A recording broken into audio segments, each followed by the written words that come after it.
Welcome to Wisdom Wednesday 29. Today we're going to talk about the 4 stages in the flow of meditation practice, and then the final state, the permanent state. So it's called the 4 stages to meditation to the permanent state. So the questioner asked this question: I've been meditating for a few years now, and I was given a technique using breath. I do it as often as I can. I'm not practicing regularly, but I would like to. I want to go deeper because I hear that there is more to experience. What more is there to experience? Well, I would like to share with you my understanding of the process of the meditation throughout the years of your practice. Ideally, when we think about it, that we're human beings and we're here on earth, and what we're here for is to know ourselves, and we want to know ourselves in our totality. So we come on earth as a human body to experience our totality. So now, sort of, we have a path. The ancients have delineated a path. There's all kinds of different paths with different traditions, but I'd like to make it as plain as possible. We're here to know everything. We want to know everything. And the way to sum it down, to know everything, is we want to know our object. We want to know, when we have an object, there's a subject. So I'm the subject and the object is something external to us. And we also want to know this thing that makes the relationship between myself and the object. And very simply put, if we get to know all 3 aspects of this triptych, then we are going to feel satisfied that we know everything. That's what we're here to do. We want to know everything, and ultimately, the everything is me. I want to know everything about me that is me, and I want to know that I am everywhere and everything. That's where we want to go. So there are 4 stages towards this process, or in this process, I should say. So, say for instance, your meditation teacher gave you the object breath. There are lots of objects. There's mantra, there's sensations, there's all kinds of objects. So you start with breath, and we're going to use breath as the example. So you are breathing and you are watching your breath. The first stage is to get to know your breath on a physical level. So you are breathing and you are experiencing your breath. You're seeing how the breath is connected to your body and how your breath affects your body, and you're feeling the physicalness of the breath, the oxygen that comes in. So when you study, this is the first stage, when you study the physical object, which is separate from you, and it seems very tangible, it's subtle, but it's still tangible to you, you are at the first part of the first stage. So there's 2 parts of first stage. The first part is you're projecting all of your conceptions, your mental ideas and past experiences onto the breath. So you're getting to know your object with all your mental preconceptions. So there is a Samadhi. Samadhi means a state of equality, a state of evenness, where there's no waves in your mind. So you are becoming one with your object on the level of forms, on the level of external objects. But it's now, this stage is you are mixed with all of your ideas. As you continue to meditate, you will go to the next part, which is you're going to clear away all of your mental perceptions of this thing called breath that you're observing. And you're going to have a kind of a oneness, but it's without all your mental preconceptions. So it's pure. You are meditating on the physical aspect of breath in the purest way that you can experience it. So now you are getting to know the object with mental conceptions, and then later on, as you keep peeling away your projections, you're going to experience breath without your mental conceptions. So it's purity on that level. So that is a Samadhi on that level. They call it Vitark. Samadhi.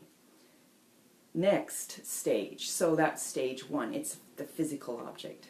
The next stage is your object. Inherent in every object is a subtler aspect of it. As a matter of fact,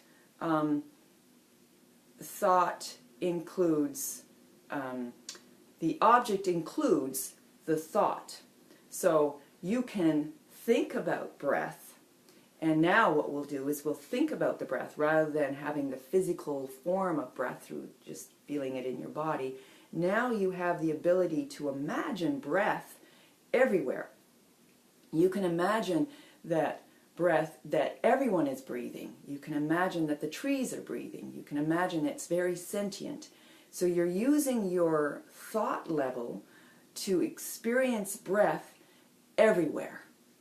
So it's not just breath that's experienced exclusively in your body, which is very physical. Now you're having the ability to expand the breath a little bit more outside the confines of your limited body. And you're realizing that everyone's a breather. And now you can focus on this. So there's two parts to stage two also. There is the stage where you have all your mental conceptions about the breath everywhere. So everyone's breathing, and you can feel and sense that breath, that everyone is breathing. So then you're concentrating on the subtler aspect that there's this power, we call it pran or life force, that everyone is lit and alive because of this life force. So you're using your thought level, your imagination, this ability to expand out, and all your ideas and everything. So the first part of stage two, which is on the thought level, you still have your mental projections about this expanded aspect of breath. When you continue to meditate in stage two, the second part is you get purified, and you don't have your ideas and beliefs and projections onto this idea of breath being expanded. You are settling in on the breath itself that has expanded everywhere, that is everywhere. And as a matter of fact, that's what you're knowing is on the thought level. You're knowing that breath is everywhere in all beings, in everything on earth. It's a sentient aspect of beings. So you get to know this and settle into it. It becomes very pure. And this is what we call Samadhi on the thought level. Your Samadhi meaning that you've settled in, become one with the object, which is breath, but it's a thought of breath that is everywhere. So these are ideas about how you can follow the stages of meditation. The third stage is now your object is going to be on the experience part. So this is an interesting thing. Remember I said that we had object, I'm the subject, the one who's doing the meditating, and the object is the one that I'm meditating on. So my object, first of all, was a physical object. Now it's a thought object. So that's, and I just finished that it has 2 parts to it. The third stage is now the objects that you can't really, there's no other, it's not so physical anymore. It's getting subtler and subtler. And now you're knowing that there's this tripity, this subject-object relationship and experience. So I'm breathing, I release the breath is the object, and then there's this experience that happens when I observe my breath. There's this, and what that is called is Anand, or bliss. The second stage, I have to say, is called vichar, thought. The third stage is called Anand, bliss. So that's the experience. So I, the subject, am experiencing. But what am I experiencing? What's the object that now? I'm experiencing the experience. This is a little difficult for the mind to understand, but we're breaking down the tripity. So now your object becomes part of that whole dynamic of trying to, of experiencing life, of wanting to know life. So I know my breath. I am knowing my knowingness of breath. So now the attention is moved towards experience, which is it's much subtler than the thought of breath or the object of breath. It's getting subtler. So imagine that. Imagine you meditating and you're using breath as your object, but now you're getting to the subtler and subtler aspect of that whole dynamic of subject-object relationship. You are now meditating on the relationship aspect. That becomes your object. So I am meditating on my experience of breathing. So it's not on breath anymore. It's on the relating. It's on the experience. It's on the knowing. It's that transmittance from subject to object, that carryway, or that channel, or that it's very alive. And the experience that we have when we're meditating on experience is very blissful. It's called Anand in Sanskrit. It's so it's very like, sometimes most of us, when we get to that stage in meditation, we think that's the end because it's so blissful. But it's not. That's only the third stage. Now I'll go on to the fourth stage. The fourth stage, thinking we're talking about the subject-object relationship. So now we have kind of freed ourselves of the objects, and now we're moving from the experience, the blissful experiencing part of the meditating on an object. We're going to move from subject I, object experience, to I am meditating on on the one who is releasing the breath. So that's the fourth stage. So that's called asmita, I. So now you're moving from experience to I. And so it's getting closer and closer to the source. You see how it's getting subtler and subtler and subtler. Who's the I that's breathing? That's what we're meditating on. So now the I is meditating on the I. So the I is meditating on the I, which is releasing the breath. It gets a little wordy, but experientially, what you're experiencing is this returning backwards towards the source. It's getting very subtle, and it's getting very expanded and very out there. And before we were experiencing bliss, and so there's this resonance of breathing and the blissfulness that comes with it. But on this stage, it's less about the bliss, it's less about the experience, and it's getting centered in your source. You're established in so it's not going very far. It's going, I'm meditating on I. There's still a sense of I, and there's still a meditating, and there's still the sense of duality. There is like, oh, I am separate. There's still a sense of separateness, but that state of establishment is more present for you. You're sitting in it. So I just went through the first 4 stages. These first 4 stages of meditation are impermanent, which means you can go into a state and then come out. And that's most of us who are meditating. We go in and out of these states, and they get more and more refined as we meditate. They get more and more blissful, which is like the 3rd state. And then we get more established, and we're getting closer to the source of who we are. But the problem with the first 4 stages is that it's not permanent. We can go in and out of them. They're like little experiences we have in our meditation, and then we go back into our relative life.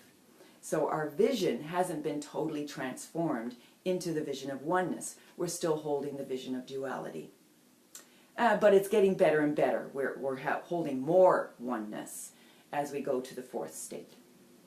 So it's unstable. The last state is beyond the gunas, which means beyond the changing realm. And that means you're established. But what you're established in is your source. You don't know that there's an object out there, that there's a relationship out there, and that there's a subject out there. In your reality, in beyond the 4th stages, is none of that exists for you. So in other words, there's no duality. You're not thinking about a breath to meditate on and go through all of that. You're totally beyond all the changes that go on in this world, and you are permanently established in the state of oneness, which means that even though your eyes are open and your senses can see duality, but your knowledge, your knowingness, the place where you are established, it's a vision of oneness. So when you look, you know we're all one. In that state, you don't have to practice to try to get there. You're in it 100% of the time. And there's a lot more that I can say about this state, but I'm not the exact expert on this. I just know from my studies and my own personal practice, but I'm not in it personally. But there are people, very few people actually live this state permanently. We're really lucky if we can get to the 3rd stage of meditation, and of course very beautiful state if we go into the 4th state, but as I said, they are impermanent. The permanent state is rare, very rare. Alright, so I hope I explained it well enough, as simple as possible, to the best of my ability at this time. I'm always working on these stages myself to understand and articulate what it is and to experience it myself, and I think you should too. So go ahead, go back to your practice, use whatever technique you have, whatever object you have, and start to work with the object to get subtler and subtler and subtler, because every object has a subtler aspect to it. So the physical breath has a subtler aspect to it, which is in the form of thought. And then you start to meditate on you relating to your thought, and then you make that your object, and then who's meditating. So in the last state, it's I am I. There's no duality whatsoever. Okay, so that's a lot, but I hope I helped to explain it to you, simplify it enough to inspire you to get back to your meditation seat. Okay, bye for now.